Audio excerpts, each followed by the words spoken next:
J'aimerais qu'on parte maintenant, on arrive maintenant dans Exode. Les préfigurations de l'œuvre du sang de Jésus dans Exode.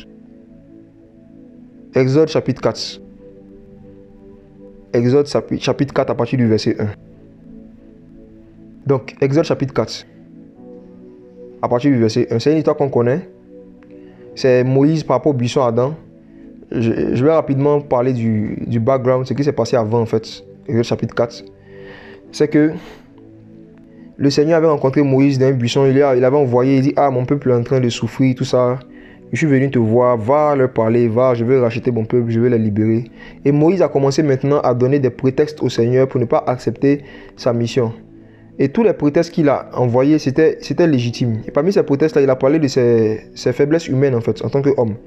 Mais Dieu savait que ce n'était que des prétextes. Dieu savait qu'en fait, c'était l'incrédulité. Oui. Donc l'un des prétextes encore qu'il a envoyé, il a parlé de la foi. Et voici encore où il y a une préfiguration de Jésus-Christ. C'est dans Exode chapitre 4. Verset 1, je lis. Moïse répondit et dit, mais voici, ils ne me croiront pas et n'obéiront pas à ma parole, car ils diront, Yahweh n'était pas apparu. Et Yahweh lui dit, qu'est-ce que tu as dans ta main? Il répondit, une verge. Ce que Moïse dit au Seigneur ici, c'est que les gens ne vont pas croire et ne vont pas obéir. Donc, il parlait de qui? Il parlait des enfants d'Israël. Les détails sont vraiment importants. Il ne parlait pas de Pharaon. Il parlait des enfants d'Israël. Il dit que les enfants d'Israël ne vont pas croire, ne vont pas obéir. Il ne parlait pas de Pharaon, il parlait des enfants d'Israël. Donc maintenant, Dieu lui donne des choses qu'il doit faire pour que les enfants d'Israël, pas Pharaon, les enfants d'Israël puissent croire et obéir en la parole de Dieu. Pour qu'ils puissent croire. Et le verset 2, Yahweh lui dit, qu'est-ce que tu as dans ta main? Il répondit, une verge. Et Dieu lui dit, jette-la par terre. Il la jeta par terre et elle devint un serpent. Et Moïse fuyait devant le serpent. Wow. Jésus. Non, je vais lire tout d'abord. Et puis après, on va prendre chaque signe. Le serpent, la main du lépreux, et puis l'eau qui se transforme en sang. Verset 4, Yahweh dit à Moïse, étends ta main, saisis ta queue. Il étendit sa main en poignard et elle redevint une verge dans sa main. C'est là ce que tu feras afin qu'ils croient que Yahweh, le Dieu de leur père, le Dieu d'Abraham, le Dieu d'Isaac et le Dieu de Jacob t'est apparu. Donc bien aimé, on voit ici que ces signes-là ne sont pas pour Pharaon. C'est vraiment important. Ce n'est pas pour Pharaon, c'était pour Israël. C'était pour les enfants de Dieu. C'était pour ceux qui étaient de la postérité d'Abraham selon la chair. C'était pour les descendants d'Israël. Maintenant le verset 6, Yahweh lui dit encore, mets ta main dans ton sein. Il mit sa main dans son sein, puis il la retira. Et voici, sa main était lépreuse, comme la neige.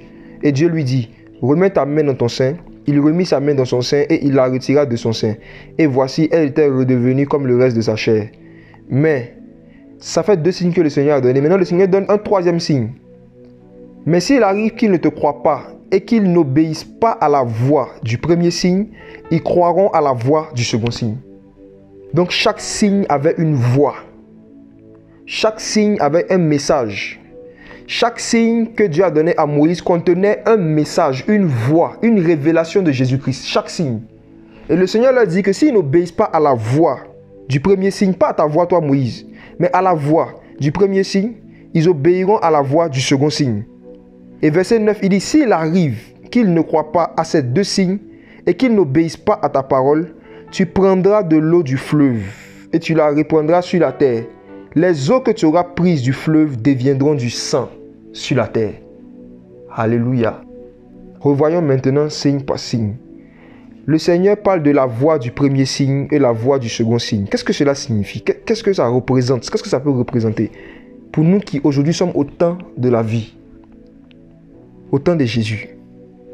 Regardons Exode 4, le verset 3, le serpent. Dieu lui dit, tu as une verge dans ta main. Verset 2 d'abord, qu'est-ce que tu as dans ta main? Une verge, il dit un bois.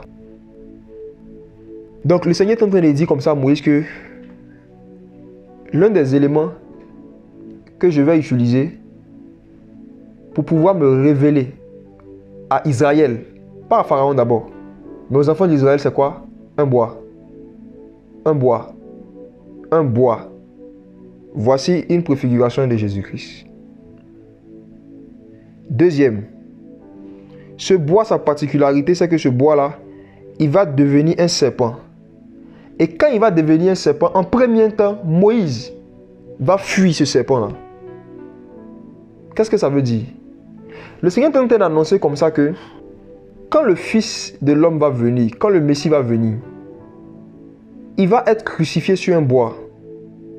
Et quand il sera crucifié sur un bois, il va prendre la forme d'un serpent.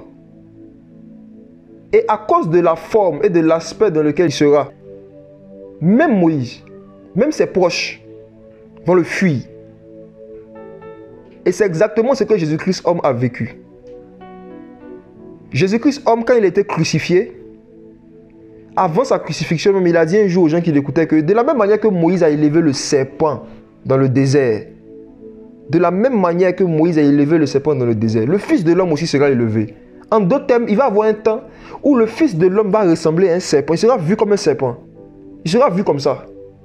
Donc Jésus a parlé de cela à ses disciples. Il dit le Fils de l'homme sera élevé comme Moïse avait élevé le serpent dans le désert. Dans l'histoire du serpent des reins. Il dit de la même manière. Et il dit que il arrivera que quiconque croira en lui aura la vie. Donc il y a une voie. La voie du premier signe, c'est la crucifixion du Messie. Voici ce que signifie la voie du premier signe. Voici un peu ce que ça peut représenter pour nous aujourd'hui, qui sommes au temps de la vie. La voie du premier signe. Le bois qui devient le serpent. Et ce même serpent-là redevient quoi après? Il redevient encore un bois. Pour dire qu'il va répondre à sa forme initiale. Ce Christ qui allait à la croix et qui a été fait comme péché, qui a été vu comme un pécheur sur la croix là, il va ressusciter. Et il va reprendre sa forme de saint. Donc Moïse a fui le bois transformé en serpent. Et c'est comme ça que les apôtres, les 12, quand ils ont crucifié Jésus, quand ils sont venus le capturer, qu'est-ce qu'ils ont fait? Ils ont fui. Donc la fuite de Moïse devant le bois transformé en serpent était une préfiguration de la fuite des apôtres et des proches de Jésus. Quand il allait être comme le serpent des reins, ils ont fui. Mais, le Seigneur a montré à travers cet acte-là qu'il y avait avant un temps aussi où ces mêmes personnes qui ont fui là, allaient revenir vers lui. Donc c'est comme ça que quand Christ est ressuscité, ses apôtres aussi sont revenus vers lui. Moïse est revenu vers son bâton. Le Seigneur lui a dit non, en fait, prends-le par la queue. Il a pris. C'est redevenu normal. Moïse a gardé son bâton. Il a gardé son bâton. Donc ce serpent-là, on ne devait pas écraser sa tête. Hein, parce que c'était Christ. Ce serpent, Moïse, Dieu ne lui a pas dit il faut lui écraser la tête. Il dit prends-le par la queue. Genre que quand tu vas le prendre par la queue, il va redevenir normal. Donc on voit que la voie du premier signe, le message de la crucifixion de Jésus, en tant que le serpent des reins, en tant que celui qui a pris nos péchés sur la croix, devait être suffisant pour pouvoir envoyer des gens à la repentance. Juste ce message-là. Et par la grâce du Seigneur, il y a des personnes aujourd'hui qui se convertissent seulement avec la voie du premier signe. On leur prêche seulement Jésus-Christ crucifié, ils se convertissent. Le Seigneur a dit, voici les signes que tu vas faire. Et ils vont obéir à la voie du premier signe. Maintenant, s'ils n'obéissent pas à la voie du premier signe, voici maintenant la voie du second signe. On va lire ça. Exode 4, verset 3. La voie du second signe. Non, on va lire à partir du verset 6. Yahweh lui dit encore, mets maintenant ta main dans ton sein. Et il mit sa main dans son sein. Puis il la retira et voici sa main était lépreuse comme de la neige. Et il lui dit, remets ta main dans son sein. Il remit sa main dans son sein et il la retira de son sein. Et voici, elle était redevenue comme le reste de sa chair. La voie du deuxième signe. Le Seigneur est en train de dire comme ça que des personnes qui ne vont pas croire en lui, à cause de l'œuvre qu'il a fait à la croix, il y a d'autres qui vont croire en lui parce qu'il sera capable de guérir les maladies. Le fait que Moïse met sa main devient malade, la lèpre, il fait sortir sa main, il remet sa main dans le même endroit et sa main redevient normale. Voici la voie du deuxième signe, c'est la voie des miracles, la voie des guérisons miraculeuses, les guérisons miraculeuses.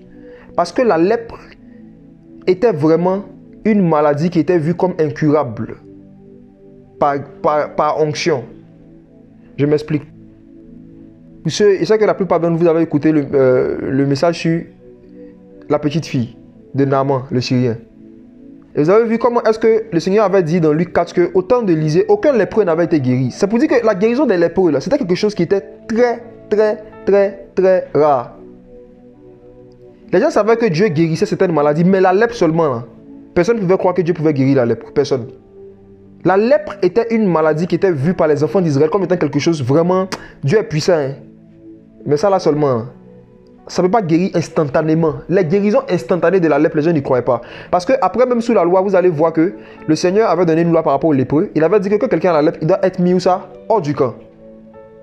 On se disait que c'est le temps seulement qui pouvait guérir la lèpre. Il fallait laisser quelqu'un quelque part loin et puis ça allait passer. Mais guérison instantanée des lépreux, ce miracle-là, non.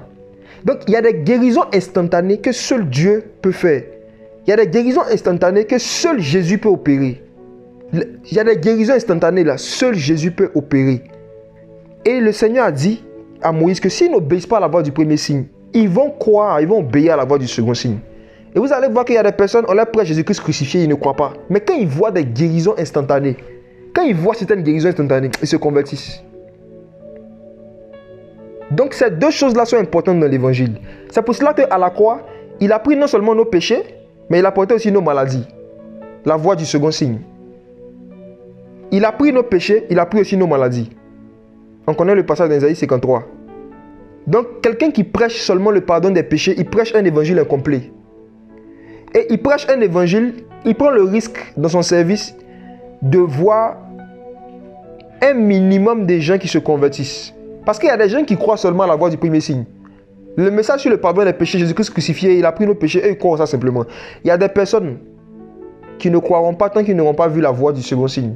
Et c'est pour cela que Jésus-Christ lui-même, qui n'est pas comme ça, a dit aux gens, si vous ne croyez pas à cause de ce que j'ai dit, croyez au moins à cause de mes œuvres. Il parlait de ces miracles. Il dit, les miracles que je fais là, ça montre que c'est le Père qui m'a envoyé.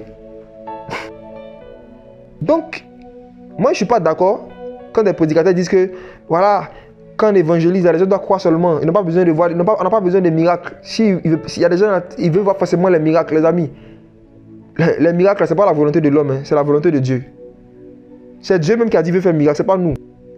Ce n'est pas un des hommes qui sont assis, qui ont fait une réunion, qui ont dit, bon écoute, il faut qu'on aide Dieu à gagner des âmes. Hein. Il faut qu'on puisse aider. Parce qu'on voit que quand il parle seulement, quand il prêche seulement, là, les gens ne se convertissent pas. Donc il faut que nous les hommes, on s'organise entre nous pour faire des... Non, c'est Dieu lui-même qui a donné ça à Moïse. Et c'est Dieu lui-même qui a donné ça à l'église. C'est Jésus lui-même qui a dit, voici les miracles qui accompagneront ceux qui auront cru. Donc ce n'est pas la volonté de l'homme qu'il y ait des guérisons miraculeuses et instantanées. C'est la volonté de Jésus. C'est la volonté de Dieu. Or Jésus a dit, ce n'est pas tous ceux qui disent Seigneur, Seigneur, qui vont entrer dans le royaume. C'est ceux qui font la volonté de mon Père. Donc quand le Seigneur nous révèle sa volonté, il ne faudrait pas qu'on ait des cœurs incirconcis. Qu'on endurcisse nos cœurs, qu'on veut raisonner avec la parole. Non, le Seigneur fait cela. Et la manifestation de la voix du second signe a sauvé des vies. A permis que des gens ne meurent pas avant leur temps. Les dons miraculeux du Seigneur. Quand on enlève ça de l'évangile, il n'y a plus Jésus. Franchement. Lui-même, son nom, c'est le miracle. Ésaïe 9, verset 5. On ne peut pas dissocier Jésus de la manifestation de la voix du second signe. On ne peut pas. Il n'a pas donné ce don, le don d'opérer des miracles à tous les chrétiens, mais il a donné ça au moins dans l'église. Donc il y a des gens qui ont ça quand même. Pour l'édification de tous les chrétiens. S'ils n'obéissent pas à la voix du premier signe, il y a des personnes qui vont obéir à la voix du second signe. Est-ce qu'on entend bien? On peut continuer? On va aller maintenant sur la voix du troisième signe, pour terminer. Ok. Donc, on lit le verset 8. Alors, Exode chapitre 4, à partir du verset 8. Mais s'il arrive qu'ils ne croient pas et qu'ils n'obéissent pas à la voix du premier signe, ils croiront à la voix du second signe. S'il arrive qu'ils ne croient pas à ces deux signes et qu'ils n'obéissent pas à ta parole, tu prendras de l'eau du fleuve et tu répandras sur la terre. Et les eaux que tu auras prises du fleuve deviendront du sang sur la terre. Frères et sœurs, voici la cerise sur le gâteau. Le Seigneur donne maintenant un troisième signe et il dit au cas où des gens ne croient pas à la voix du premier et du deuxième, voici le troisième. Et il dit Moïse, regarde le troisième signe. C'est que tu prends de l'eau du fleuve, tu le verses sur la terre. Et regardez la précision. Il dit que c'est cette eau-là qui va devenir du sang. Mais à quel moment? Quand ça va arriver sur la terre. Cette eau-là va devenir du sang. Quand ça va arriver sur la terre. Bien-aimés, permettez-moi de faire une pause ici. et faisons 2 bonds en avant dans Exode. Allons dans Exode chapitre 5. Juste un chapitre après, on voit Moïse qui est en train de s'opposer à Pharaon. Et on va voir quelque chose qui est étonnant. Et qui prouve que, comme j'ai dit, là, tous ces signes, ça n'a pas été donné pour Pharaon. Parce que Moïse n'a pas exécuté ça devant Pharaon. Moïse n'a pas fait ces signes-là devant Pharaon. Contrairement à certains films qu'on regarde, des films qu'on regarde, on dit, dès que Moïse a fini de parler à Dieu, il est venu avec son bâton. Puis il a fait, hey, puis il a jeté, puis c'est devenu serpent.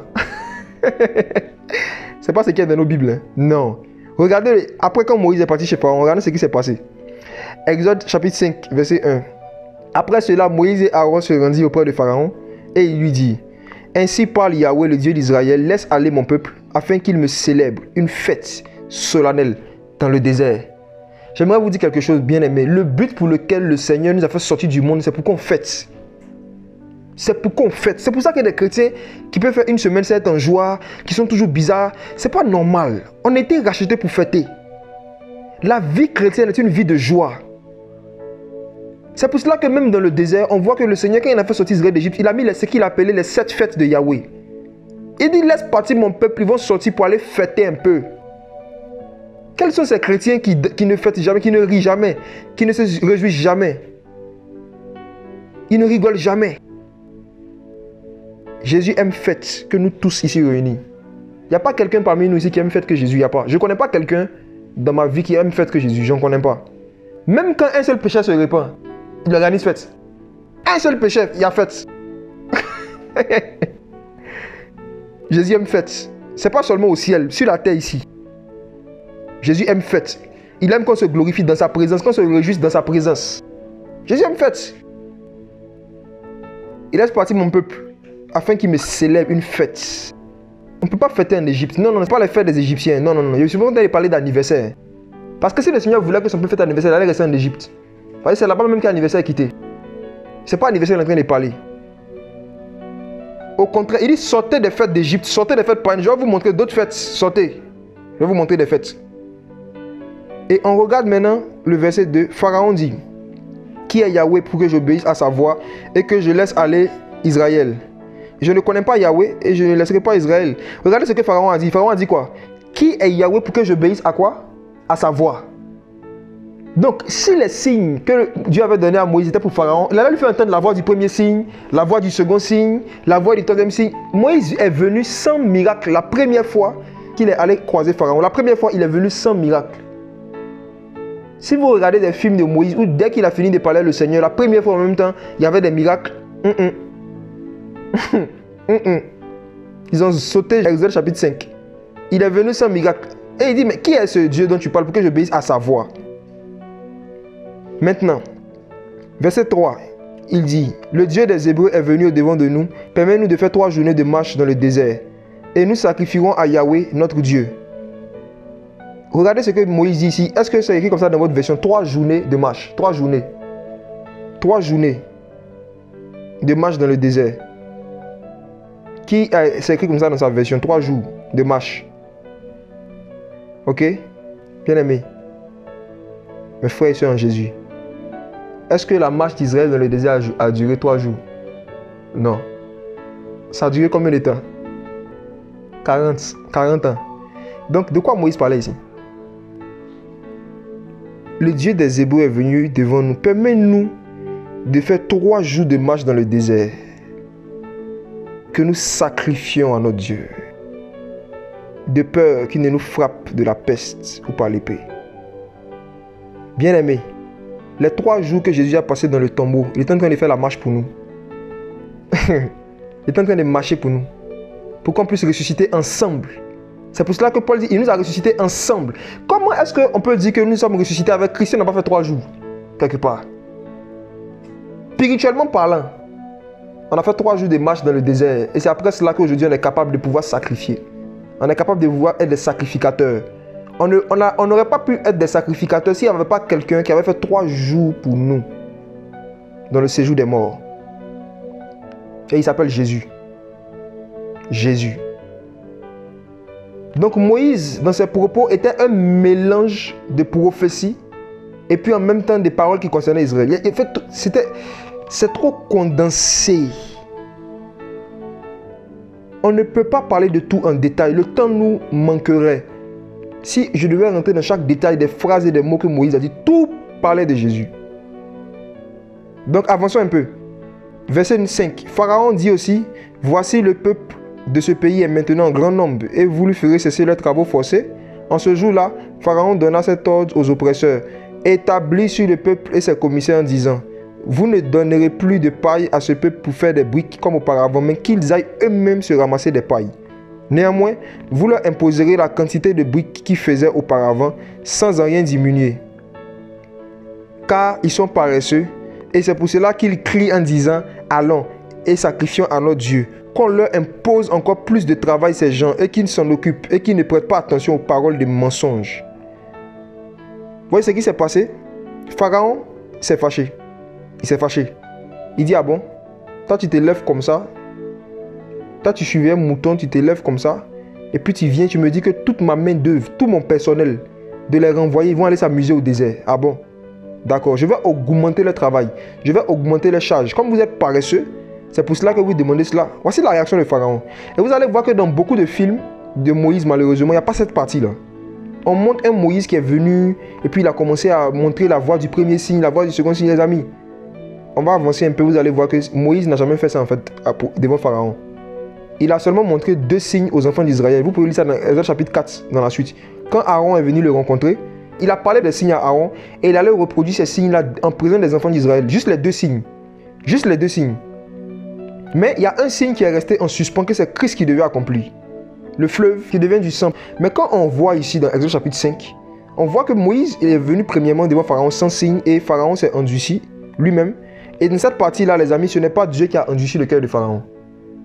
Dieu a dit à Moïse qu'il va endurcir le cœur de Pharaon, mais ici, ce n'est pas Dieu qui a endurci, c'est Pharaon lui-même qui a endurci son cœur.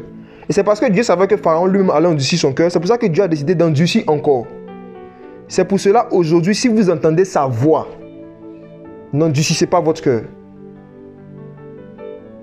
Parce que si vous endurcissez votre cœur, vous risquez de faire que Dieu va vous endurcir encore. C'est pour cela, c'est ceux qui ont endurci leur cœur, c'est à eux que le Seigneur a envoyé un esprit d'égarement pour qu'ils croient au mensonge. Donc c'est des gens qui eux-mêmes déjà avaient endurci leur cœur. C'est pour cela que Dieu leur a envoyé un esprit de mensonge. Donc regardez, Pharaon n'a pas cru en la prédication de Moïse, il a endurci son cœur. Donc après, Dieu a endurci encore son cœur. Et quand on regarde, ils ont commencé à maltraiter les enfants d'Israël, on leur a dit vous êtes paresseux, tout ça, tout ça. Et regardons maintenant ce qui s'est passé, ce qui est arrivé à Moïse malheureusement, qui peuvent arriver à certains de mes frères peut-être qui nous écoutent, ça peut vous arriver peut-être dans le ministère, c'est des choses qui peuvent arriver. Exode chapitre 5, à partir du verset 20. Exode 5, verset 20. En sortant de chez Pharaon, il rencontrait Moïse et Aaron qui se trouvaient au devant d'eux. Et il leur dit, que Yahweh vous regarde en juge, vu que vous nous avez mis en mauvaise odeur devant Pharaon et devant ses serviteurs, leur mettant l'épée à la main pour nous tuer. Vous avez vu la réaction des enfants d'Israël à cause de ce que Pharaon avait fait. Alors Moïse retourna vers Yahweh et dit, Seigneur, pourquoi as-tu fait du mal à ce peuple? Pourquoi m'as-tu envoyé? Car depuis que je suis allé vers Pharaon pour parler en ton nom, il a fait du mal à ce peuple et tu n'as pas délivré ton peuple. Il peut arriver dans la vie chrétienne, dans le service, où le Seigneur t'envoie vers quelqu'un. Dieu te parle, tu es sûr que Dieu t'a parlé même. Tu vas vers la personne, et puis ce que le Seigneur t'a dit, tu ne vois pas ça. Quand c'est comme ça, il faut retourner vers le Seigneur. Il peut arriver que le Seigneur te parle, il t'envoie vers quelqu'un. Mais au début, les choses ne se passent pas au début, dans les débuts comme Dieu t'a dit. C'est des choses qui cassent. Il peut te dire, commence une œuvre, je serai avec toi, je vais bénir cette œuvre. Il peut te dire, occupe-toi des veuves, occupe-toi des orphelins, occupe-toi des démunis, je vais te bénir. Tu as commencé. Mais la manière dont c'est dur au début. Je te demande est-ce que c'est Dieu même qui m'a envoyé. Depuis que tu as décidé de t'engager dans les problèmes que tu as commencé à avoir. Parfois les problèmes ne sont pas la preuve que Dieu ne nous a pas envoyé. Au contraire, parfois les problèmes du début montrent que c'est Dieu qui nous a envoyés. Parce qu'il y a un sage qui a dit, si tu empruntes un chemin et que tu ne reconnais pas Satan à connaissance, c'est que vous marchez dans la même direction. Il y a un sage qui a dit ça, et c'est vrai. Si tu empruntes un chemin et que tu ne reconnais pas des oppositions au début, regardez même le début de la vie de Jésus, dès qu'il est né, on veut le tuer en même temps. Dès qu'il est né, ils ont envoyé épée derrière lui. Il était obligé de fuir par là en Égypte. Joseph et puis Marie pouvaient se demander, attends, est-ce que c'est l'ange qui est venu me parler? Est-ce que ce n'est pas un ange déchu même? Comment est-ce que le Messie, je reçois le Messie et puis c'est là mes problèmes commencent? De la même manière que les problèmes de Joseph et de Marie ont commencé, quand Christ est né chez eux, beaucoup d'entre vous, quand vous êtes nés de nouveau, c'est là que vos problèmes ont commencé. C'est biblique. Quand Jésus vient d'arriver quelque part, quand tu viens de naître de nouveau, c'est le début des problèmes. Car ce n'est pas beaucoup de tribulations que nous devons rentrer dans le royaume des cieux. Et ce n'est pas beaucoup de tribulations que Israël devait rentrer dans le désert. Ce n'est pas beaucoup de tribulations.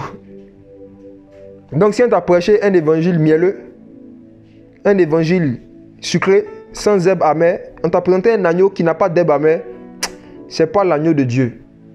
C'est l'agneau de ton pasteur. L'agneau de Dieu, il ne veut jamais sans les herbes amères. Non. Donc Moïse est en train de manger les herbes amères un peu.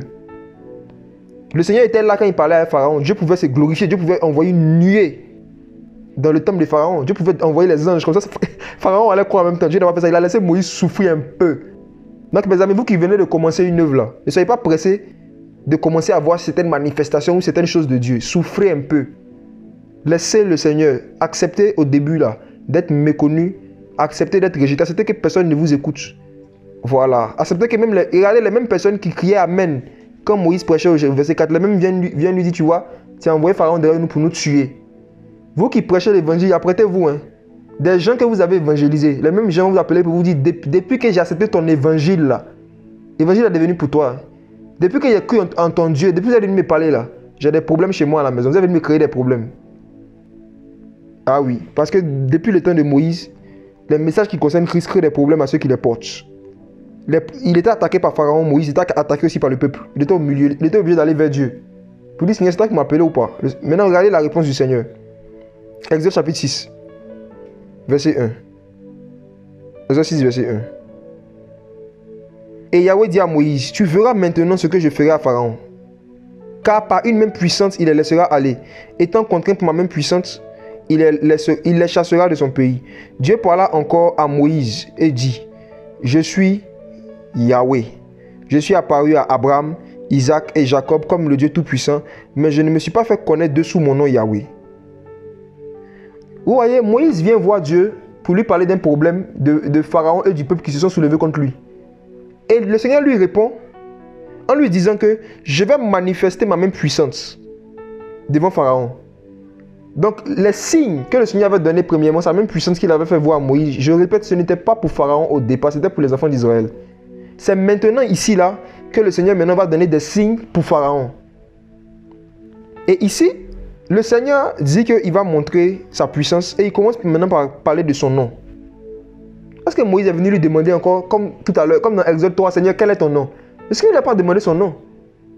Moïse dit, Seigneur, les gens se sont rebellés contre moi depuis que tu m'as envoyé. Et puis Dieu dit, je suis Yahweh. Abraham, Isaac et Jacob n'ont pas les révélations que toi je suis en train de te donner maintenant.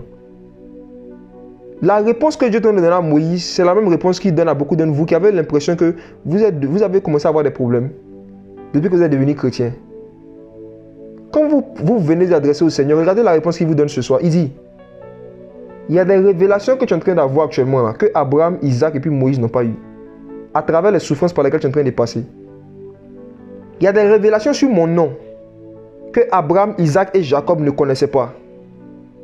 Mais que toi tu connais aujourd'hui à cause des souffrances par lesquelles tu es en train de passer.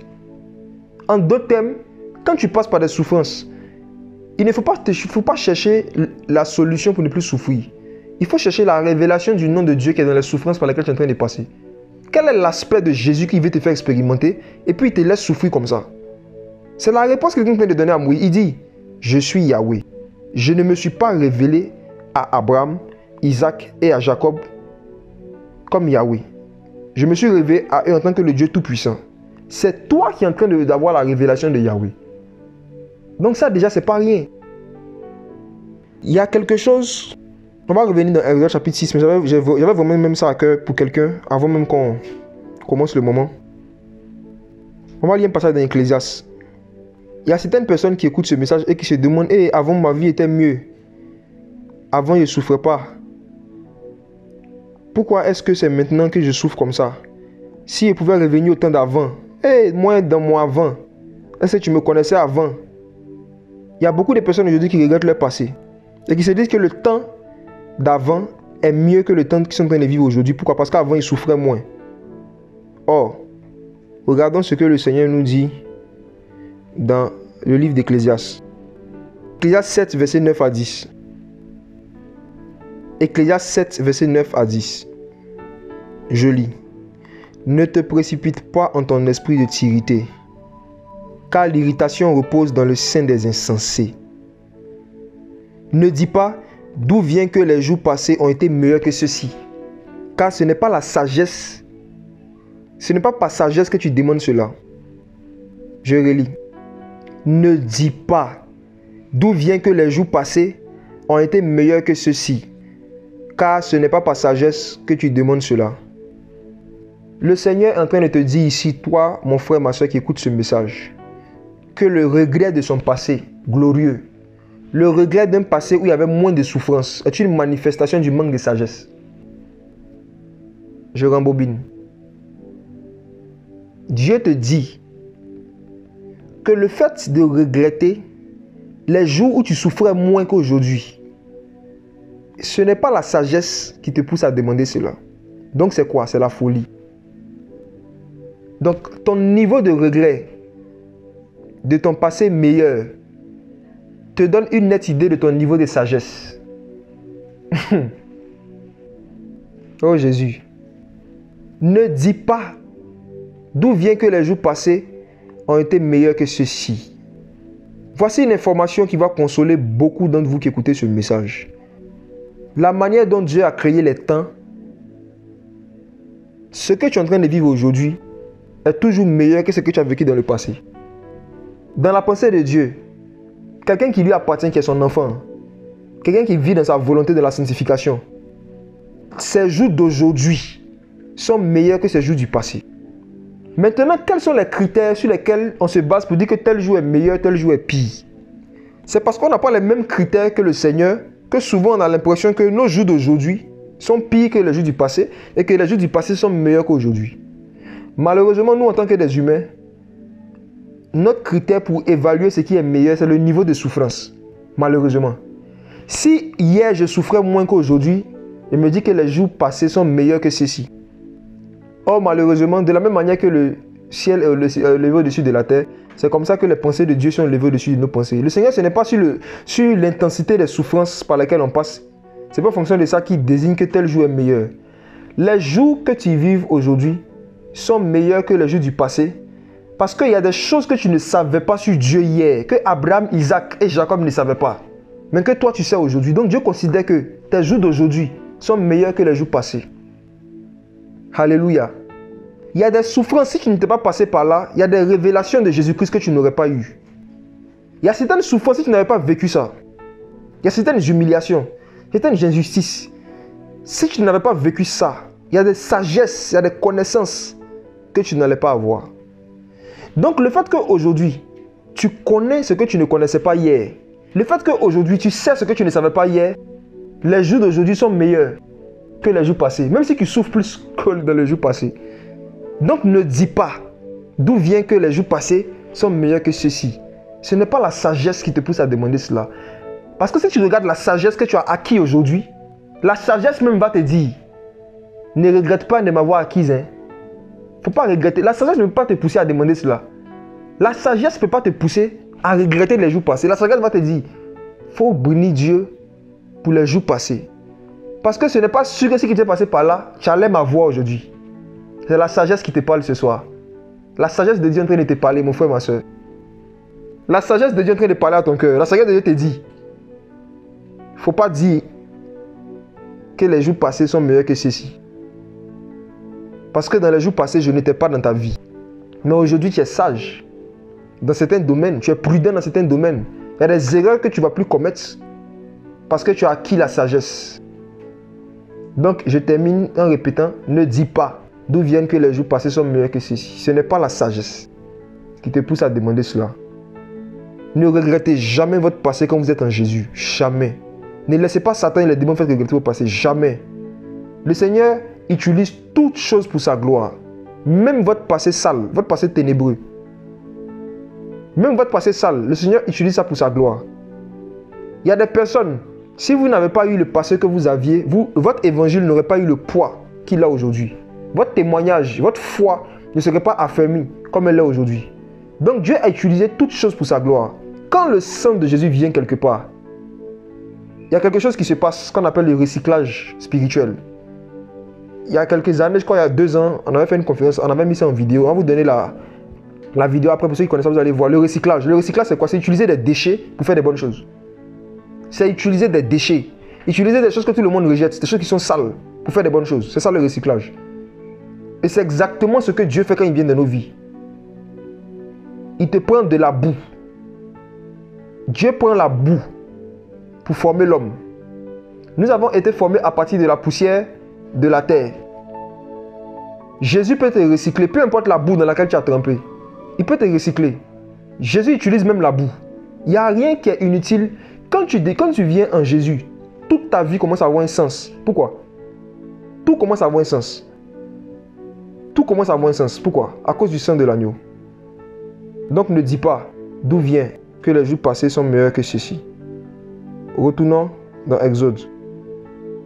Exode chapitre 6, verset 3. Toute chose concourt au bien de ceux qui aiment Dieu. C'est quand tu n'aimais pas le Seigneur, c'est là que ça concourra à ton mal seulement. Mais quand tu commences à aimer Dieu, à garder ses commandements, toute chose commence à concourir à ton bien. Donc le Seigneur rappelle à Moïse que je ne me suis pas fait connaître à Abraham, Isaac et Jacob comme le Dieu Tout-Puissant. Exode chapitre 6, verset 3. Je suis apparu à Abraham, à Isaac et à Jacob comme le Dieu Tout-Puissant, mais je ne me suis pas fait connaître d'eux sous mon nom, Yahweh. Verset 4. J'ai aussi établi mon alliance avec eux pour leur donner le pays de Canaan, le pays de leur pèlerinage, dans lequel ils ont demeuré comme étrangers, et j'ai entendu les gémissements des enfants d'Israël que les Égyptiens tiennent en esclaves. C'est pourquoi j'ai dit aux enfants d'Israël, je suis Yahweh. Le Seigneur est maintenant en train de rappeler à Moïse que tu n'aimes pas mon peuple plus que moi. Il ne faut pas oublier que toi, tu t'occupais pas de... Tu étais en train de t'occuper de tes moutons. C'est moi qui ai vu les souffrances, c'est moi qui suis descendu et c'est moi qui ai dit je vais les délivrer. Le Seigneur est en train de rappeler ça à Moïse. Bon, on gagne du temps. On arrive maintenant au verset 10. Yahweh parla à Moïse en disant, va et dis à Pharaon, roi d'Égypte, qu'il laisse sortir les enfants d'Israël. Alors Moïse parla devant Yahweh en disant, voici les enfants d'Israël ne m'ont pas écouté, et comment Pharaon m'écoutera-t-il? Moi qui suis incirconcis des lèvres. Bon. Mais Yahweh parla à Moïse et à Aaron et leur ordonna d'aller trouver les enfants d'Israël et Pharaon, roi d'Égypte, pour faire sortir les enfants d'Israël du pays d'Égypte. Voyez, le Seigneur dit, il n'a qu'à aller encore devant Pharaon, et il dit, Pharaon ne va pas m'écouter. Moïse persiste. Hein?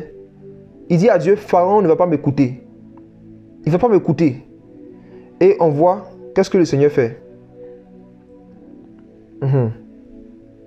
Exode chapitre 7. Allons au chapitre suivant. On est en train d'avancer un peu rapidement. Exode chapitre 7. Yahweh dit à Moïse, à partir du verset 1. Yahweh dit à Moïse, voici je t'ai fait Dieu pour Pharaon, et Aaron, ton frère, sera ton prophète. Tu diras tout ce que je te donnerai, et Aaron, ton frère, parlera à Pharaon pour qu'il laisse aller les enfants d'Israël hors d'Égypte. Ok. Celui qui était le prophète d'Israël, c'était Moïse. Et le prophète de Pharaon, c'était Aaron. Pharaon. Avançons un peu. Quand on lit au verset 6, Moïse et Aaron firent comme Yahweh leur avait dit. Et il fit ainsi. Verset 8, Yahweh parla à Moïse et à Aaron en disant, quand Pharaon vous parlera en disant, faites un miracle. Là maintenant, c'est la deuxième visite maintenant auprès de Pharaon. Et Dieu maintenant dit à Moïse, quand vous allez venir cette fois, il va demander un signe. Il va demander un miracle. Donc voici maintenant Dieu qui va commencer maintenant à donner les signes pour Pharaon. C'est pour cela que depuis le début, j'insistais pour dire, comprenez que les signes que le Seigneur avait donnés, c'était pour qui? C'était pour Israël. Moïse a fait ça devant Israël. C'est dans Exode chapitre 7, à partir du verset 8, que Dieu donne maintenant les signes pour Pharaon. Yahweh parla à Moïse et à Aaron et dit, quand Pharaon vous parlera en disant, faites un miracle, tu diras alors à Aaron, prends ta verge, jette-la devant Pharaon et elle deviendra serpent. Pause. Bien-aimé, les films nous ont longtemps menti. Et à cause des films, nous aussi, souvent parlant sans vouloir, on s'est menti entre nous aussi. Avant que le Seigneur attire mon attention sur ce passage-là, je me suis toujours dit que c'était la verge de Moïse qui était devenue un serpent devant Pharaon. Or, ce n'est pas ce qui est écrit dans la Bible. Relisons le verset 9, Exode 7. Quand Pharaon vous parlera en disant, faites un miracle, tu diras à Aaron, prends ta verge. La verge de qui? La verge d'Aaron. Prends ta verge. C'est comme ça dans la version de tout le monde. Moïse avait sa verge. Aaron avait sa verge. Moïse était prophète de Pharaon. Et c'est la verge d'Aaron qui est devenue un serpent. Prends ta verge, jette-la devant Pharaon, elle deviendra un serpent. Moïse donc et Aaron allaient auprès de Pharaon et fit comme Yahweh avait ordonné. Aaron jeta sa verge devant Pharaon, devant ses serviteurs, et elle devient un serpent. C'est la verge d'Aaron qui est devenue un serpent devant Pharaon, et c'est la verge de Moïse qui est devenue un serpent devant les enfants d'Israël. Les amis, je suis en train de vous parler de deux serpents différents. Jésus. Jésus. Deux verges, deux serpents. Est-ce que vous entendez bien? Qui vient de se rendre compte que ce n'est pas seulement la verge de Moïse que Dieu a utilisée, il a aussi utilisé la verge d'Aaron. C'est pour cela que c'est la verge d'Aaron qui était dans l'arche. La verge d'Aaron a joué un rôle ignoré, un rôle très très important dans la délivrance des enfants d'Israël. La verge de Moïse n'est pas la verge d'Aaron et la verge d'Aaron n'est pas la verge de Moïse. Je médite sur Exode 3, 5, 6 et 7 depuis 5 ans. Ça fait 5 ans que je médite dessus. Et ces derniers mois particulièrement, le Seigneur m'a encore poussé à reméditer encore sur des détails de manière approfondie. C'est là que j'étais impressionné. Je dis non, la Bible, c'est un trésor voilé. Si Dieu ne note pas le voile, surtout les choses qui concernent Moïse, là. Quand on lit Moïse, il y a un voile. Si Dieu n'a pas ôté le voile, tu ne peux pas voir ces choses. C'est impossible. C'est la grâce de Dieu. Ce n'est pas qu'il y a en nous une sagesse supérieure à celle des humains. Pas du tout. C'est la grâce de Dieu en fait. C'est la grâce du Seigneur. Donc, quand on lit Exode chapitre 7, on voit ici que, verset 10, Moïse donc et Aaron allaient auprès des Pharaons et fit comme Yahweh avait ordonné. Aaron jeta sa verge devant Pharaon et devant ses serviteurs et elle devint un serpent. Mais Pharaon fit venir aussi les sages et les enchanteurs et les magiciens d'Égypte. Eux aussi firent autant par leurs enchantements. Par leurs enchantements. Donc, ce miracle que Aaron venait de faire, il se trouve que les magiciens de Pharaon, donc les gens dans le monde, les païens, les occultistes, les mystiques, pouvaient faire la même chose. Est-ce que Dieu ne savait pas cela? Dieu savait cela. Le Seigneur savait très bien. C'est pour cela même qu'il a dit de faire ça. C'est parce qu'il savait qu'il pouvait faire aussi qu'il lui a dit de faire. Qu'est-ce que cela représente pour nous aujourd'hui en Jésus-Christ? Bien-aimés, ça parle de la confrontation qu'il va y avoir publiquement entre la puissance de Dieu et la puissance de Satan. Ça parle du fait qu'une catégorie de prédicateurs, ce n'est pas tout le monde, hein, une catégorie de personnes dans le corps de Christ, que le Seigneur va susciter pour pouvoir faire exprès de faire des choses que c'est vrai les magiciens font. Mais un jour viendra où Dieu va permettre que ces choses-là se fassent en présence des magiciens qui avaient l'habitude de faire ça en l'absence d'Aaron. Et on va voir ce qui va se passer. C'est une préfiguration du fait que la puissance de Jésus, la puissance qui est dans le sang de l'agneau, allait se manifester face à la puissance des ténèbres et allait anéantir, détruire des faux ministères, détruire des fausses onctions. Cette verge-là, c'est une manifestation de la croix, c'est une manifestation de Christ, mais en tant que quelque chose qui a la capacité d'humilier publiquement la puissance de Satan. Regardez ce que la verge d'Aaron a fait et on va voir comment ça s'est accompli dans la nouvelle alliance. On dit que les magiciens ils ont fait de même. Et verset 12, Exode chapitre 7. Ils jetaient donc chacun leur verge et elles devinrent des serpents. Mais la verge d'Aaron engloutit leur verge. Voyez ce que le Seigneur a fait. Le Seigneur voulait engloutir. Il voulait faire disparaître la verge, l'autorité des magiciens. Le bâton représente l'autorité. Le bâton représente l'autorité et la puissance. Dieu voulait anéantir, il voulait détruire l'autorité des magiciens. Et comment est-ce que Dieu a décidé de détruire l'autorité des magiciens? C'est en envoyant lui son autorité, lui sa puissance. Publiquement, hein, devant les juifs et les non-juifs. Devant Moïse, devant Pharaon. Devant les Africains, les Égyptiens, et puis en même temps devant Israël. Démonstration d'esprit et de puissance. L'apôtre Paul fait partie de ces personnes-là qui ont expérimenté la verge d'Aaron. qui avait la verge d'Aaron.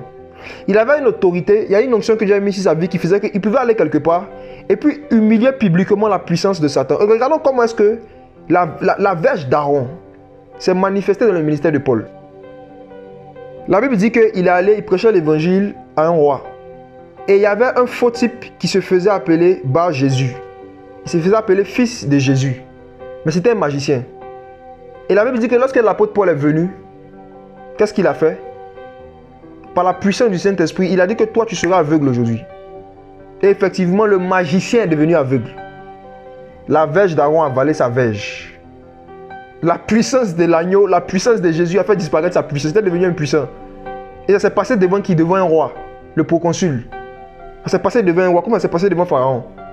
Et ce roi a vu ça et il a cru en l'évangile. Comment est-ce qu'on voit encore la verge d'Aaron dans la vie de Paul? Paul est allé dans une ville et il y avait une femme qui avait l'esprit de Python, qui prophétisait par Python. Et toute la ville savait ça. Et elle a commencé à mettre sa bouche sur Paul. C'est un serviteur de Dieu. Dieu va l'utiliser. La Bible dit que Paul s'est retourné publiquement. Hein. Il n'a pas fait sa délivrance en secret. Publiquement. Il a chassé l'esprit. Il a avalé la verge de Python. La verge d'Aaron a avalé la verge du serpent. L'esprit de Python que cette femme avait a disparu. Il a disparu de sa vie par la puissance du Saint-Esprit. Devant tout le monde. Et c'est vrai que ça a mis en colère des gens. Mais cette femme a reçu Jésus. Donc Jésus veut sauver même des magiciens. Jésus veut sauver même des occultistes. Le Seigneur n'a pas fait disparaître les magiciens. Il a fait disparaître leur verge. La verge d'Aaron n'a pas avalé les magiciens. C'est important à comprendre. Il n'est pas venu les dénoncer. Mais il est venu éteindre la puissance spirituelle qu'ils avaient reçue afin qu'ils croient aussi en Yahweh. Et ces magiciens-là, ils ont confessé Jésus. Je ne sais pas si on aura le temps de voir ça ici après, mais ces magiciens-là, ils ont confessé Jésus. Par la grâce de Dieu, ils ont confessé Jésus. Ils ont confessé Christ, ils ont confessé le doigt de Dieu. Ils ont confessé cela après. Donc quand l'évangile nous dit que ce que Dieu veut, c'est que tous les hommes soient sauvés, j'aimerais bien aimer qu'on soit conscient que Jésus veut sauver aussi les magiciens. Il veut sauver les occultistes, il veut sauver les sorciers. Il ne veut pas les détruire. Ce que Dieu veut, c'est que tous les hommes soient sauvés. J'ai vécu une expérience étrange il y a quelques jours. J'étais quelque part parler, jeûner, prier. J'étais en train de crier au Seigneur dans la prière pour lui dire que qu'il m'enseigne son amour. Je sentais ce désir, il a dit Seigneur de m'enseigner l'amour, de m'enseigner l'amour. Et le Seigneur m'a dit, je vais te faire ressentir ce que je ressens pour les marabouts, pour les féticheurs et pour les magiciens. Je vous assure, pendant quelques minutes, j'avais l'impression que mon cœur allait exploser. J'ai pleuré et j'ai crié. Et j'ai béni Dieu de ce que j'étais dans un endroit isolé. Parce que si j'étais à la maison chez moi, ou si j'étais quelque part, je ne sais pas comment est-ce que les gens allaient prendre ça. Je sais pas. J'ai ressenti un amour, une compassion, une pitié étrange, qui était étranger à mon âme, que je ne connaissais pas, pour les marabouts, pour les féticheurs. Et le Seigneur me disait, mon sein est versé pour eux aussi. Je veux les sauver aussi. Mon sein est versé pour eux aussi. Et je ne vais jamais oublier, c'est des expériences que je ne vais jamais oublier. Même quand je serai plus sur la terre, je vais arriver au paradis, au ciel, je ne peux jamais oublier cela. J'ai dit, waouh! Je n'ai jamais vu ça comme ça. Pour moi, les marabouts, c'est des gens à dénoncer. Il faut les dénoncer. Pour moi, les féticheurs, les magiciens, mais il faut juste les dénoncer, c'est tout. Il faut dénoncer pour dénoncer. Il faut les dénoncer. C'est comme ça que je voyais la chose. Mais ce que j'ai vécu il y a quelques jours, c'était cette semaine-là. Le Seigneur dit, mon sein est versé pour eux aussi. Regardez la femme qui avait l'esprit de Python, qui avait l'esprit du serpent. Quand Paul a manifesté la verge d'Aaron et que son serpent a disparu, qu'est-ce qui s'est passé pour elle? Est-ce qu'elle ne s'est pas convertie? Est-ce qu'elle n'est pas devenue une enfant du Seigneur? Est-ce qu'elle n'est pas devenue une disciple? Ce que Dieu veut, c'est que tous les hommes soient sauvés. Les amis, revoyez vos manières encore de voir les marabouts, les féticheurs et puis les sorciers. Ce n'est pas des hommes à battre, c'est des hommes à sauver. Ce n'est pas des gens à humilier pour les humilier, c'est des gens à sauver. Et le Seigneur va faire vivre ça particulièrement parce que il y a quelque chose qui s'est passé il y a quelques semaines là, où il y a un monsieur, un Portugais, qui a failli se faire avoir par des marabouts. Et par la grâce du Seigneur, il y a une de ses connaissances qui m'a appelé. Je suis allé, on a prêché l'évangile et on a prié pour lui. La puissance de Dieu l'avait visité, il pleurait beaucoup et il me faisait pitié. Je me disais, mais comment est-ce qu'ils peuvent être méchants comme ces marabouts là? Et j'étais en train de me préparer dans le jeûne et dans la prière, aller rencontrer ce marabout.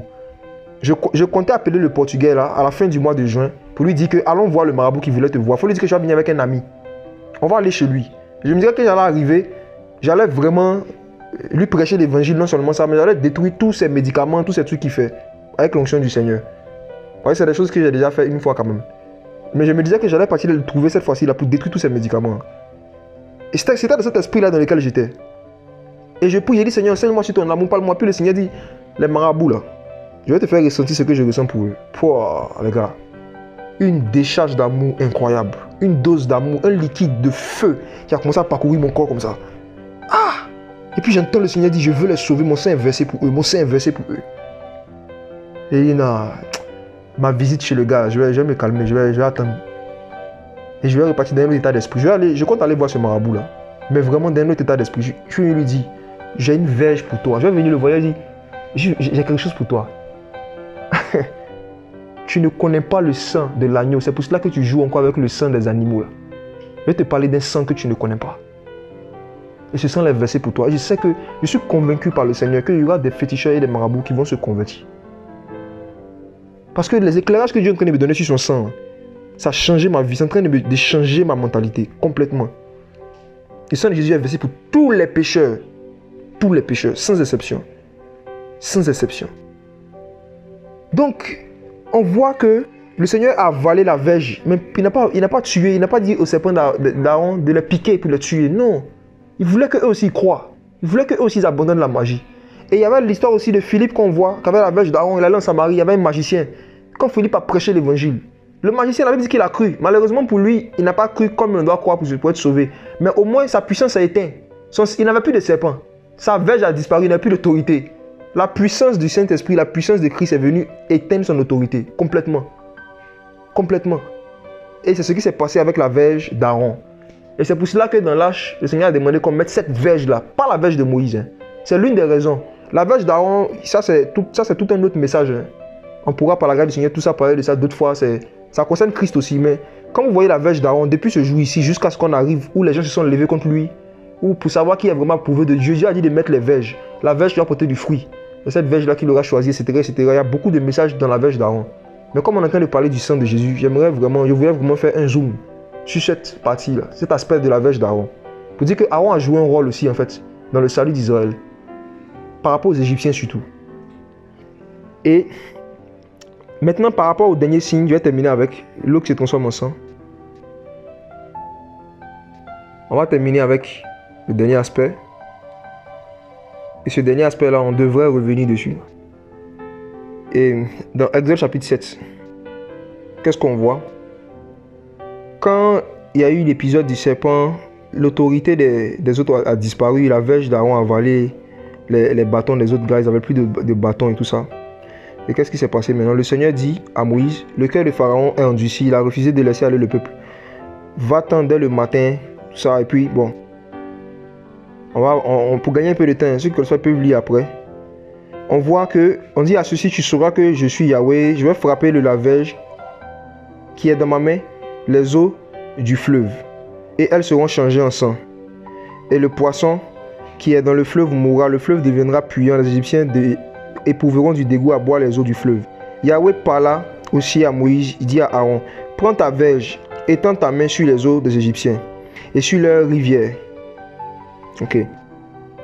C'est quoi la voie du troisième signe? Le fait que le Seigneur avait dit à Moïse de prendre le fleuve et que quand il allait le verser sur la terre, quand il allait verser le fleuve sur la terre, ce fleuve va aller se transformer en sang.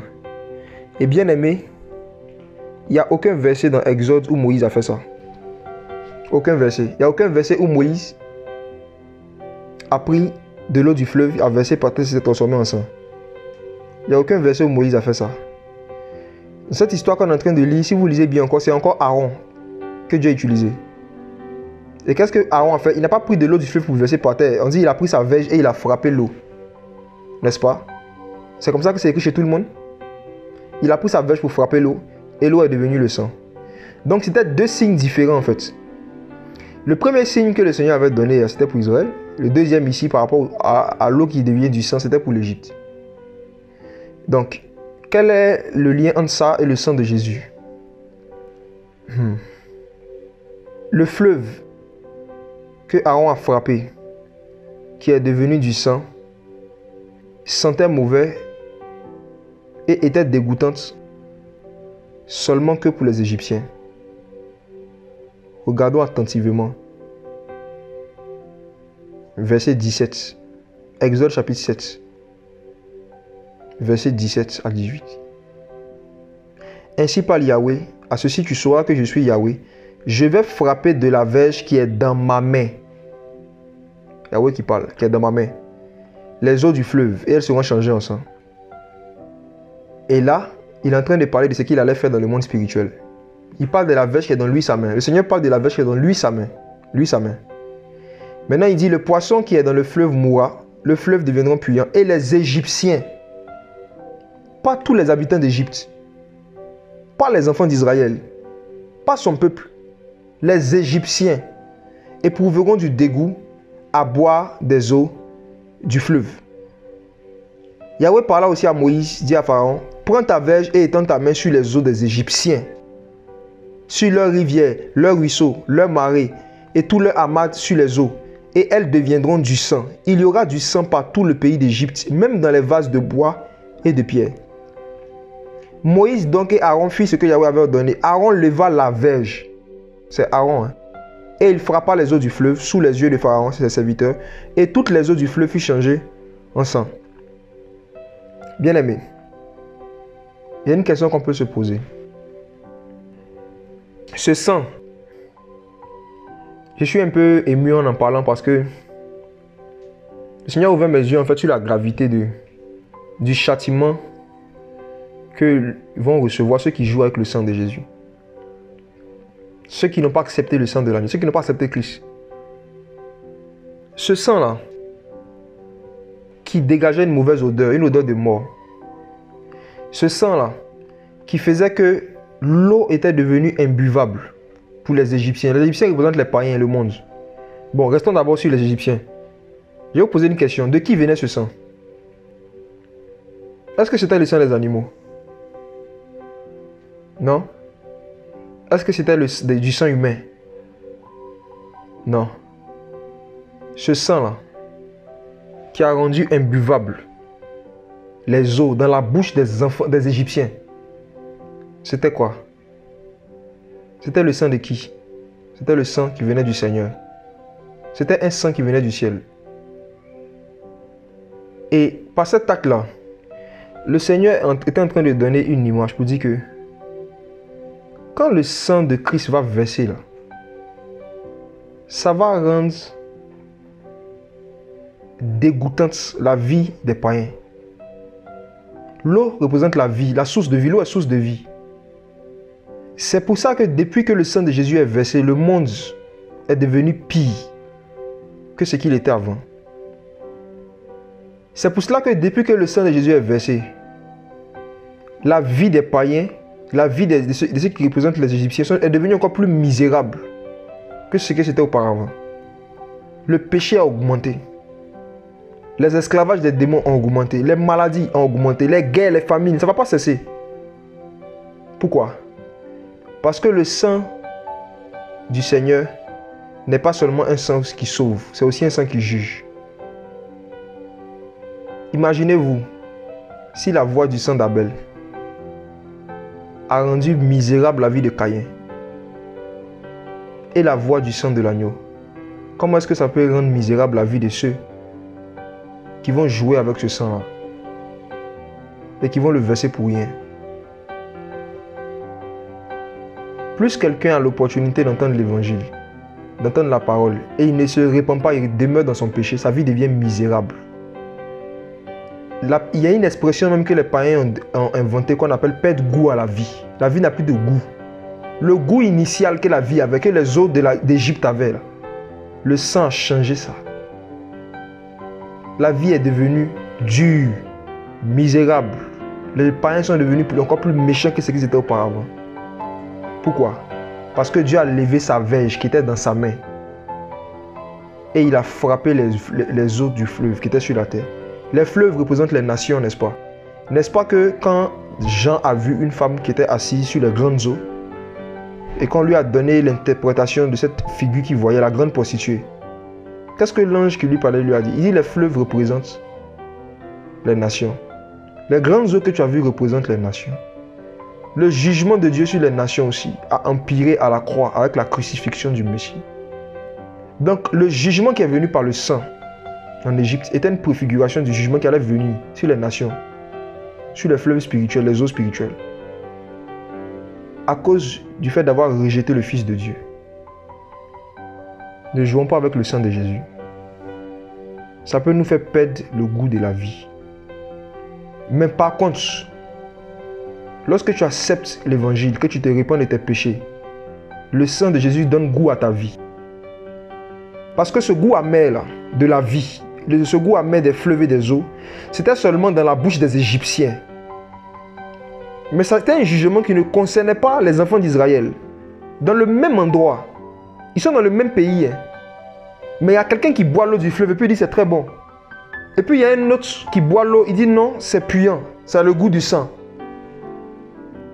Dans un même pays, quelqu'un peut être payé à 1000 €. Et puis il trouve que c'est bon, ça lui suffit pour mener sa vie. Et dans le même pays, quelqu'un d'autre reçoit le même salaire. Et il trouve que sa vie est misérable parce qu'il gagne 1000 €. Tout dépend du goût, du sang. Jésus. Vous n'allez jamais prendre goût à la vie tant que vous n'acceptez pas l'agneau de Dieu dans vos vies et que vous ne devenez pas des enfants de Dieu. Donc si tu es là, que tu penses être né de nouveau, tu penses que tu as été racheté par le sang, je pose-toi une question. Est-ce que tu trouves tout dégoûtant? Tout est dégoûtant dans ta bouche. Tout ce que tu fais là, il n'y a rien qui a du goût. Ils étaient en Égypte. Les mêmes fleuves n'avaient pas le même goût. Dans la bouche des Égyptiens, c'était imbuvable. Mais il n'en était pas ainsi pour les enfants d'Israël. On dit que même dans leur vase, regardez, ça allait loin. Aaron a frappé le fleuve. Même ceux qui n'avaient pas de fleuve, qui étaient à la maison, on dit même dans les vases, partout il y avait de l'eau, même au frigo. Tout était dégoûtant dans leur bouche. À cause d'un sang qui est venu du Seigneur. Si tu écoutes et que tu as perdu goût à la vie, si tu écoutes ce message ce soir et que tu fais partie de ceux qui ne trouvent du goût dans rien, j'ai une bonne nouvelle pour toi. Il y a quelqu'un qui a été crucifié pour tes péchés et qui est venu donner goût à ta vie. Pour ne plus que tu boives des eaux qui ont été jugées, mais que tu boives des fleuves d'eau vive. La voie du troisième signe. C'était quoi la voie du troisième signe? Le troisième signe dont le Seigneur a parlé à Moïse dans Exode chapitre 4 n'avait rien à voir avec ce signe-là. Or, dans les films, malheureusement, on a l'impression que ce que Dieu a dit à Moïse, là, par rapport au fleuve qui devient du sang, c'est ce qui s'est passé ici dans le palais, avec Pharaon, quand il était au bord du fleuve. C'est pour cela que Jésus a dit que celui qui a le Fils a la vie. Celui qui a reçu Christ, celui qui a été racheté par le sang de l'agneau, il a la vie. Et c'est quoi la vie? On va lire un passage dans Apocalypse. Le sang de Jésus m'a rendu heureux. Vraiment. Apocalypse chapitre 22, verset 1. Jean a vu le trône de l'agneau. Apocalypse 22, verset 1. Il est écrit. Puis il me montra un fleuve d'eau de la vie. Regardez comment on appelle ce fleuve-là. Un fleuve d'eau de la vie. Un fleuve d'eau de la vie. Or, il est écrit dans Lévitique 17, verset 11, que la vie est dans le sang. Le fleuve que Jean a vu là, il appelait ça un fleuve d'eau de la vie. Donc ce fleuve était à la fois de l'eau et c'était à la fois de la vie. Ce fleuve était à la fois de l'eau et c'était à la fois du sang. Mais lorsque ce fleuve reste au ciel, il ne devient pas du sang. Regardons la suite. Puis il me montra un fleuve d'eau de la vie, transparent comme du cristal, qui sortait du trône de Dieu et de qui? Et de l'agneau. Ce fleuve-là sortait non seulement du trône, mais le fleuve sortait aussi de l'agneau. C'est un fleuve qui sort de Dieu, qui coule de Dieu, qui sort de Dieu. C'est un fleuve. Et quand ça sort de Dieu, quand ça coule de lui, ça ne sort pas en tant que du sang, ça sort en tant qu'un fleuve. Mais ce fleuve-là peut aussi devenir la vie, c'est-à-dire le sang. Le fleuve d'eau de la vie. Retournons maintenant dans Exode 4 et on va voir la voie du troisième signe. le fleuve d'eau de la vie. Exode chapitre 4, verset 9. Oh, je vais terminer avec ça. Je suis touché par la beauté de la sagesse de Dieu. Exode 4, verset 9. S'il arrive qu'il ne croit pas à ces deux signes, qu'il n'obéisse pas à ta parole, tu prendras de l'eau du fleuve et tu la répandras sur la terre. Et les eaux que tu auras prises du fleuve deviendront du sang sur la terre. Dieu a précisé l'endroit où ce fleuve va devenir du sang. Sur la terre. Sur la terre. Sur la terre. Et vous n'allez jamais voir dans la vie de Moïse, Moïse fait ça. Ni Aaron. Pourquoi? Parce que Dieu t'a donné cette prophétie-là à quelqu'un d'autre qui devait l'accomplir. De la même manière que Dieu a dit à Moïse que je vais t'utiliser, tu vas faire sortir mon peuple pour le faire entrer à Canaan. Mais c'est Josué qui a accompli cela. De cette même manière-là, le Seigneur a dit ça ici à Moïse, mais c'est Jésus qui a accompli cela. Jésus est l'agneau de Dieu qui ôte le péché du monde. Et quand il devait venir dans le monde, il est venu pour que ce fleuve-là devienne du sang sur la terre. Et c'est pour cela que Jésus, en entrant dans le monde, on va voir ce que Jean dit dans 1 Jean chapitre 5, verset 6. La voix du troisième signe, c'est la voix du sang de l'agneau. Il y a une catégorie de personnes qui ne vont jamais se convertir tant qu'ils n'ont pas encore entendu un message sur le sang de l'agneau. Même s'ils entendent un message simplement sur la crucifixion de Jésus, ça ne va pas les toucher. Même s'ils voient des guérisons miraculeuses, ils ne vont pas croire à la voix de ces deux signes-là. Mais s'ils entendent la voix du sang, ils vont se convertir. Il y a une catégorie de personnes comme ça. Et certains d'entre eux, c'est ceux qui se sont convertis hier, dans le moment d'hier qu'on a fait.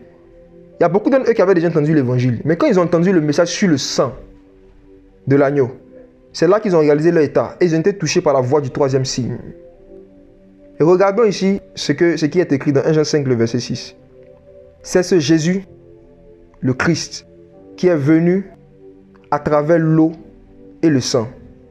Non pas avec l'eau seulement, mais avec l'eau et le sang.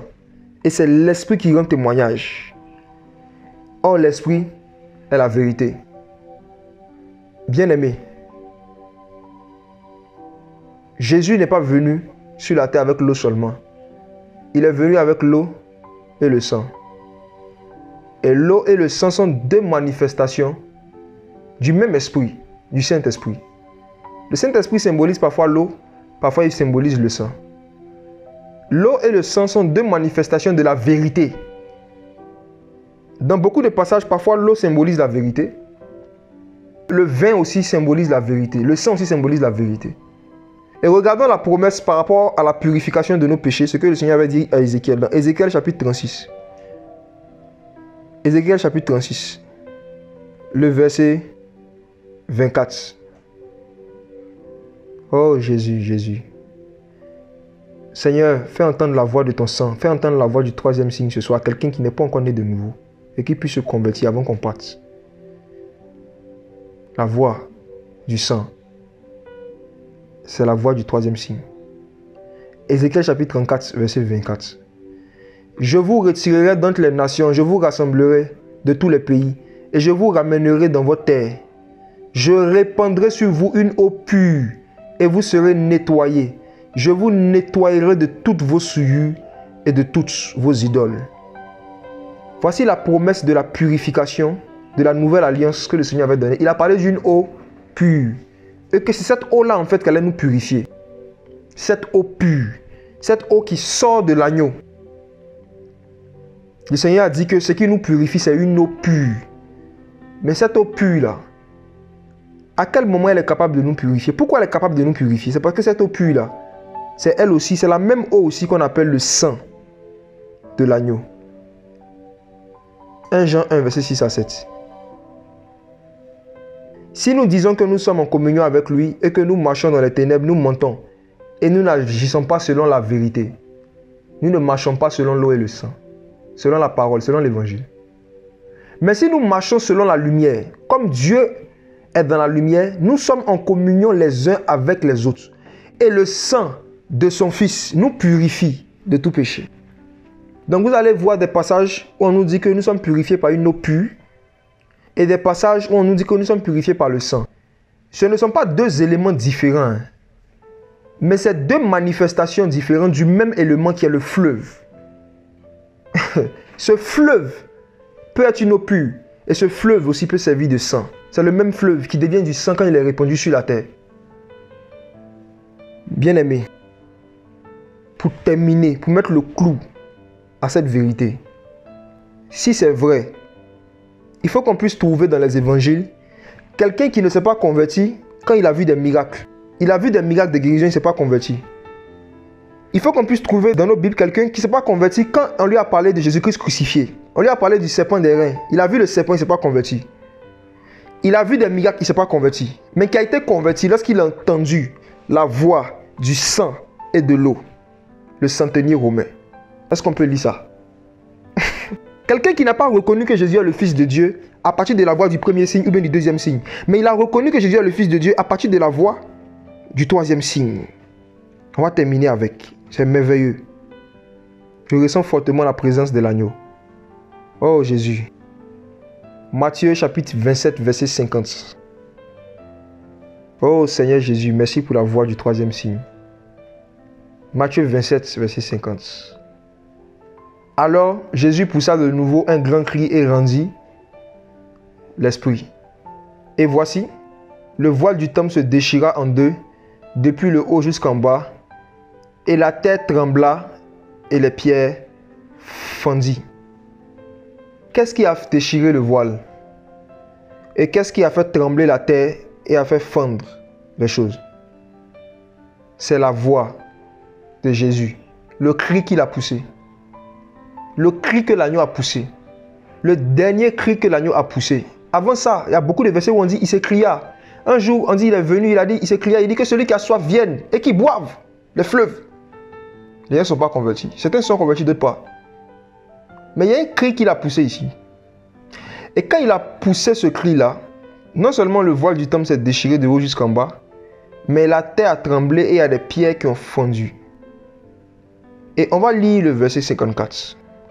Les centeniers et ceux qui étaient avec lui pour garder Jésus, ayant vu le tremblement de terre et tout ce qui venait d'arriver, furent saisis d'une grande frayeur et dit, certainement, cet homme est le Fils de Dieu.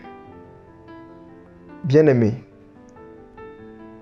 ces centeniers-là, ils avaient déjà vu Jésus faire des miracles, ils avaient déjà vu Jésus faire des choses, ils ne sont pas convertis.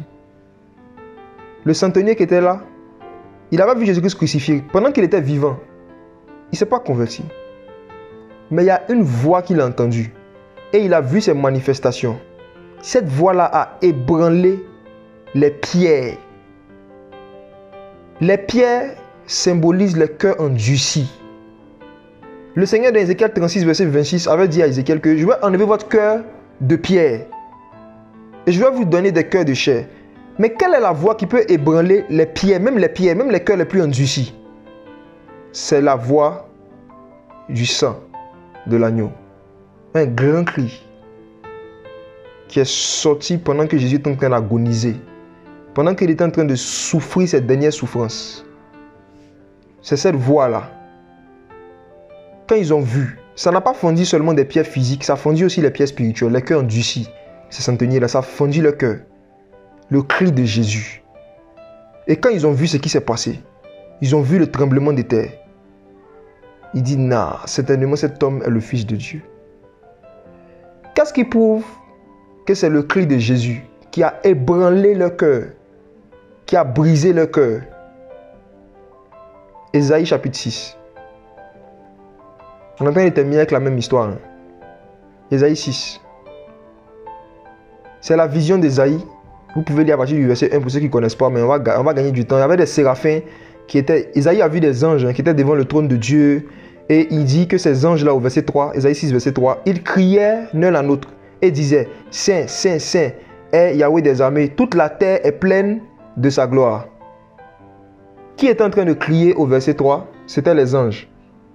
C'était les anges qui criaient Saint, Saint, Saint, Saint. Ce sont les anges qui criaient. Mais au verset 4, on dit les fondements des seuils furent ébranlés. La même chose qui s'est passée à la croix. Hein. Il y a des choses qui ont été ébranlées par la voix de celui qui criait. Et la maison fut remplie de fumée. Bien-aimé, il y avait 3 voix ici de Ésaïe chapitre 6, verset 4. Verset 3 à 4. Verset 3, on nous parle de 2 voix. La voix des anges qui se criaient l'un à l'autre. Qui criaient l'un à l'autre, vous voyez. Et on nous parle après, au verset 4, d'une voix. On dit la voix, ils ont mis c'est au singulier. Donc ce n'était pas la voix des anges.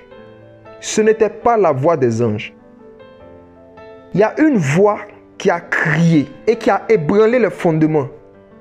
C'était la voix de qui? Ésaïe n'avait pas vu le visage de celui qui criait. Mais il dit, les fondements furent ébranlés par la voix de celui qui criait. Il n'a pas dit de ceux qui criaient. Il ne parlait pas des anges. Il parlait de Jésus. Jésus était là. Et il a fait voir à Ésaïe une préfiguration de ce qui allait se passer à la croix. Lorsqu'il allait pousser un grand cri, les fondements allaient être ébranlés. Les pierres allaient être ébranlées. La voix, c'était Jésus. Dans ce passage, la voix de celui qui criait. Et un jour, les gens sont venus voir Jean-Baptiste. Ils ont dit, qui es-tu? Es-tu le Messie? Il dit non. Es-tu Élie? Il dit non. Es-tu le prophète? Jean-Baptiste dit non.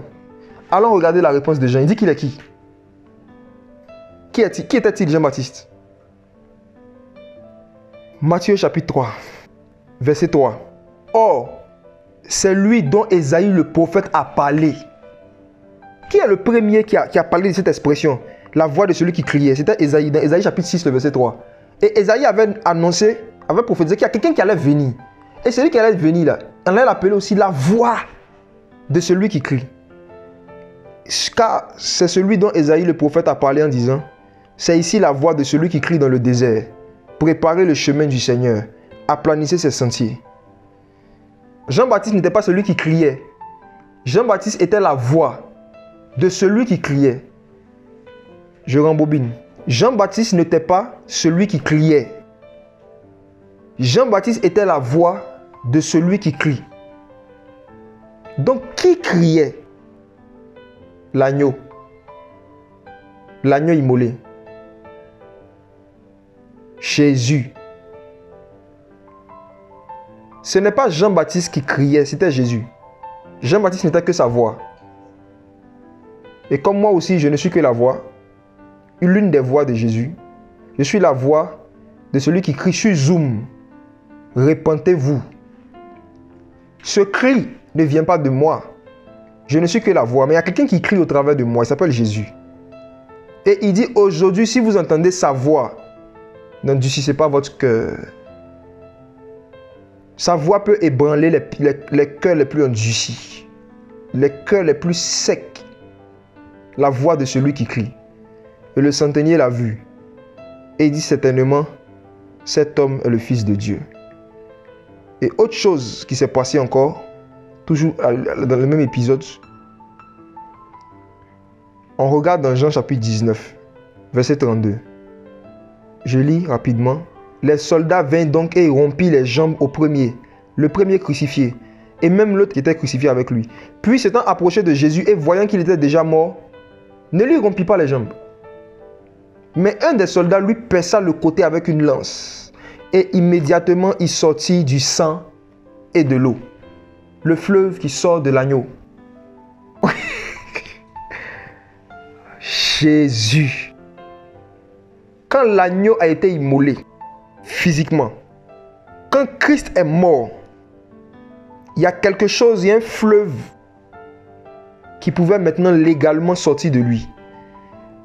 Et vu que ce corps était sur la terre, quand ce fleuve sort sur la terre, c'est de l'eau et du sang. Et voici un peu l'une des raisons pour lesquelles, quand ils ont percé son côté, c'est de l'eau et du sang qui est sorti. Parce que le Fils de Dieu n'est pas venu avec l'eau seulement. Il est venu aussi avec l'eau et le sang. C'est le même fleuve, la même source. Je vais m'arrêter là.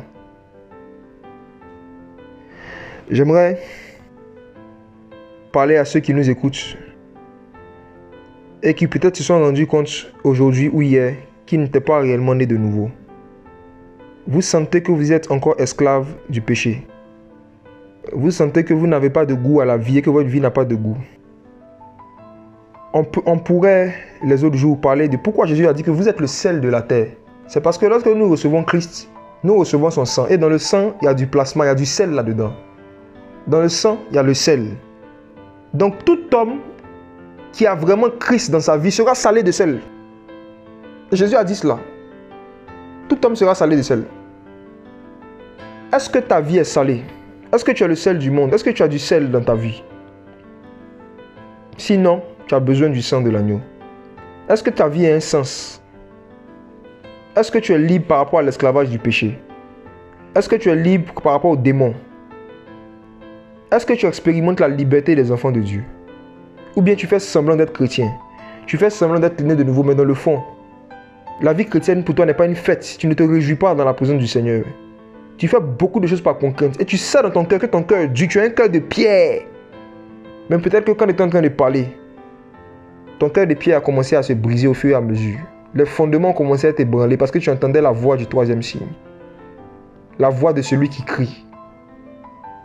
Jésus. Si parmi vous qui êtes en train d'écouter, je sais qu'il y en a qui écoutent avec leur famille, qui écoutent quelque part, il y a quelqu'un qui entend cette voix. Je vous en supplie, si vous entendez sa voix aujourd'hui, n'endurcissez pas votre cœur. Si vous endurcissez votre cœur, vous prenez le risque d'être encore plus endurci. C'est parce que Pharaon endurcit son cœur que le Seigneur l'endurcit encore. Je vous en prie, aujourd'hui c'est le jour du salut. Le sang de Jésus est versé pour vous. Jésus veut te sauver. Il veut te sauver de la drogue, il veut te sauver de l'alcool, il veut te sauver de la pornographie. Jésus veut te sauver de la masturbation, il veut te sauver de l'amertume, il veut te sauver du suicide. Si tu te suicides étant dans ton péché, ça ne va pas mettre fin à tes problèmes. Ça va mettre fin à ta vie sur terre et tu auras de nouveaux problèmes éternels. Tu vas aller dans le lac de feu. Le suicide ne met pas fin aux problèmes des hommes. Au contraire, le suicide augmente les problèmes des hommes. Te suicider n'est pas la solution. La solution est dans le sang de l'agneau. Jésus-Christ t'aime profondément. Regarde ce qu'il a accompli pour toi. Regarde ce qu'il a fait pour toi sur la croix. Regarde. Tu penses que si tu n'avais pas de valeur, quelqu'un allait se donner tout ce mal pour toi? Qui peut se sacrifier pour quelque chose qui n'a pas de valeur? Si tu as un papier hygiénique dans ta main et que le papier hygiénique tombe par terre dans de l'eau sale, tu laisses, tu ne prends pas parce que ça n'a pas de valeur. Mais si tu as une pièce d'or dans ta main et que cet or-là tombe dans de l'eau sale, tu vas mettre ta main dans de l'eau sale pour le faire sortir parce que ta pièce d'or a de la valeur. Et ce qui montre que tu as de la valeur aux yeux de Dieu, ce n'est pas le fait que tu arrives à manger, tu arrives à boire. Ce qui montre que le pécheur a de la valeur aux yeux de Dieu, c'est le sacrifice que le Seigneur était prêt pour faire, pour le récupérer. Ça montre que chacun de nous, on vaut plus que de l'or, plus que du diamant. Au point où le Dieu Saint a accepté de porter ses péchés pour toi. Pour que tu sois purifié, pour que tu puisses boire. Et il a dit que celui qui a soif vienne à moi et il va boire les fleuves d'eau vive. Et des fleuves d'eau vive couleront de son sein. Est-ce que tu veux expérimenter cela ce soir? Est-ce qu'il y a quelqu'un qui souhaiterait recevoir Jésus ce soir? Être purifié de ses péchés. Et goûter. La Bible dit, voyez et goûtez combien le Seigneur est bon. Est-ce qu'il y a quelqu'un qui souhaiterait goûter ce soir à Jésus, à Christ? Abandonner la vie du monde, abandonner la vie de péché. On va faire quelque chose qui est simple. Vous qui avez pris cette décision, là où vous êtes, vous allez prier et dire au Seigneur, merci pour son sacrifice. Vous allez aussi lui confesser vos péchés que vous n'avez jamais confessé, que vous cachez. Vous allez dire au Seigneur que vous voulez expérimenter le rachat par son sang. Et que vous souhaiterez qu'il vienne habiter en vous, qu'il se révèle à vous. Et que vous voulez lui appartenir. Simplement dans vos mots, parlez au Seigneur. Dites à Jésus que vous l'aimez. Et que vous êtes reconnaissant pour le sacrifice qu'il a fait pour vous. Et que son sang et son sacrifice vous ont fait comprendre que vous avez de la valeur à ses yeux. Et demandez simplement au Seigneur de venir vous sauver là où vous êtes, simplement. Et le salut viendra dans votre maison. Priez le Seigneur là où vous êtes. Et maintenant j'invite les frères et sœurs en Christ qui sont là à prier eux de leur côté pour dire merci au Seigneur pour ce qu'il a fait pour nous, le fait qu'il nous a rachetés.